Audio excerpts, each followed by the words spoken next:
Round table India సంస్థ ఆధ్వర్యంలో ఇటీవల హైదరాబాద్ నిర్వహించిన ప్రైడ్ ఆఫ్ తెలంగాణ రాష్ట్ర స్థాయి అవార్డుల ప్రధానోత్సవంలో భాగంగా నిర్మల్ జిల్లా కేంద్రంలోని వాసవి వరల్డ్ స్కూల్కు చెందిన విద్యార్థిని అల్లాడి ఆరాధ్యలక్ష్మి 13 లక్షల ఓట్ల మెజార్టీ దక్కించుకుని మొదటి స్థానంలో నిలిచి pride of Telangana star kid అవార్డుని కైవసం చేసుకుంది.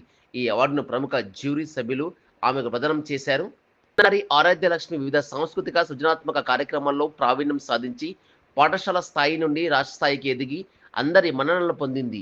ఈ అవార్డు పొందిన చిన్నారి గురించి కేంద్ర మంత్రి బండి సంజయ్ మాట్లాడుతూ, ఈ విజయం మా విద్యార్థుల ప్రతిభకు నిదర్శనమని, విద్యార్థులు ఇలాంటి విజయాలు సాధించడం కేవలం వాసవి వరల్డ్ పాఠశాలకి గర్వకారణమని పేర్కొన్నారు. ఈ సందర్భంగా చిన్నారి ఆరాధ్యలక్ష్మిని కేంద్ర మంత్రి బండి సంజయ్, తెలంగాణ రవాణా శాఖ మంత్రి పొన్నం ప్రభాకర్, నిర్మల్ ఎమ్మెల్యే మహేశ్వర్ రెడ్డి, నిర్మల్ డీసీసీ అధ్యక్షుడు కూచడి శ్రీహర్రావు, పలువురు సినీ ప్రముఖులు అభినందించారు. అనంతరం వాసవి పాఠశాల యాజమాన్యం చిన్నారి ఆరాధ్యలక్ష్మిని ఘనంగా సత్కరించి అభినందించారు.